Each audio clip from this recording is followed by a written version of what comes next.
ঈদের শুভেচ্ছা। সবাই সুস্থ থাকবেন, সুন্দর থাকবেন, ভালো থাকবেন। সকলেরই শারীরিক মানসিক উন্নতি সুস্থতা কামনা করে সবার জন্য আমিও দোয়া করছি।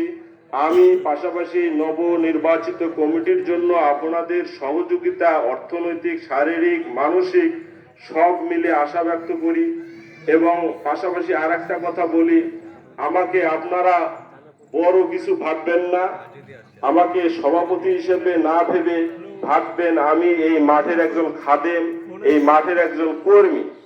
আপনাদের যাবতীয় দিক নির্দেশনা, পরামর্শ, মাঠ বিষয়ে প্রয়োজনে অর্ডার সবই আমি মাথা পেতে নিব ইনশাল্লাহ, এবং সুষ্ঠুভাবে সেইটা চাবো, সেটা পালন করা, যদি সেটা ন্যায়সঙ্গত হয়।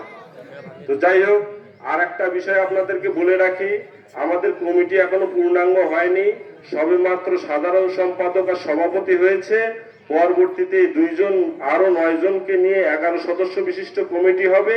তারপরে এই 11 সদস্য বিশিষ্ট কমিটি আর একটা উপদেষ্টা পরিষদ তৈরি করবে, যে উপদেষ্টা পরিষদে থাকবেন পদাধিকার